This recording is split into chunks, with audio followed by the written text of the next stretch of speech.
Hi, and this is another episode of Mini Marvels of Motoring History. This time it's Porsche, which we have under the scanner. Porsche, which started racing at Le Mans and its sports car events with its Volkswagen powered small cars right from the early 1950s, always were giant slayers with the small cars, but they could never get the overall outright win at Le Mans for so long. They tried with a whole load of cars from 4-cylinder flat 4s, they went to flat 6s and flat 8s, but they never could get or achieve the ultimate goal. They came very close in 1969 with the 908, which was beaten by 4 car lengths by a Ford GT40. At that point in time, in the Porsche R&D department was one Ferdinand Peak, who was one of the foremost R&D engineers working at Porsche at that time.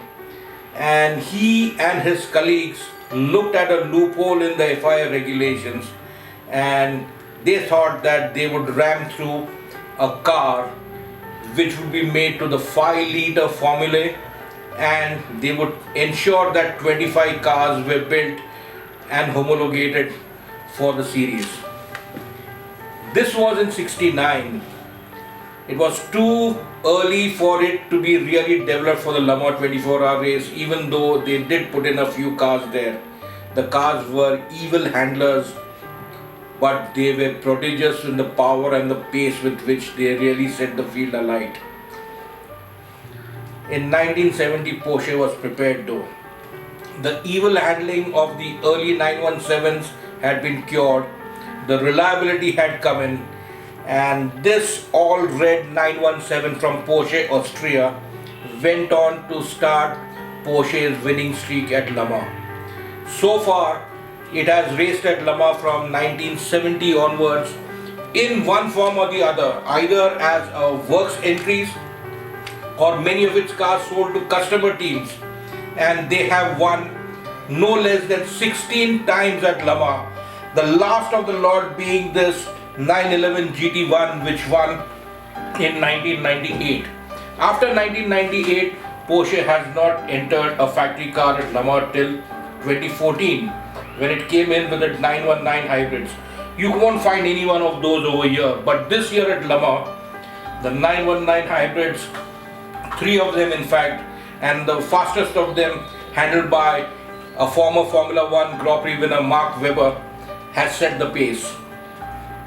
These cars, small engines with hybrid electric power, are really pushing the boundaries of physics.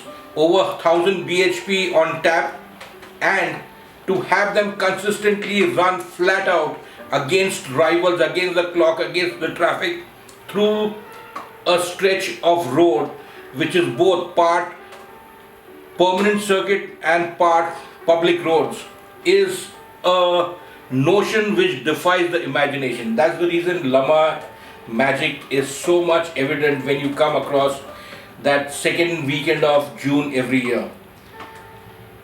The 917s won twice at Le Mans.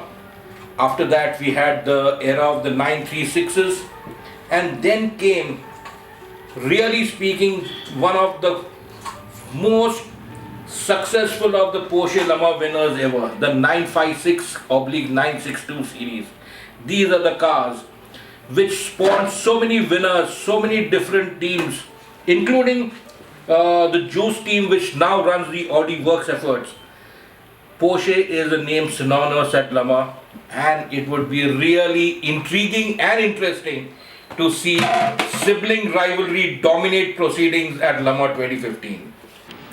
So, my question to you is, who do you think are your favorites, and who are you rooting for to win Le Mans? Is it going to be perennial favorites Audi?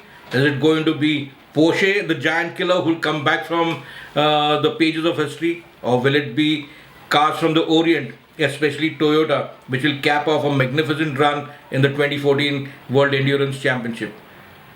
Do look, watch our videos, comment on them, share, Give us your inputs and look out for more of the same once Lama is over and we come back with more.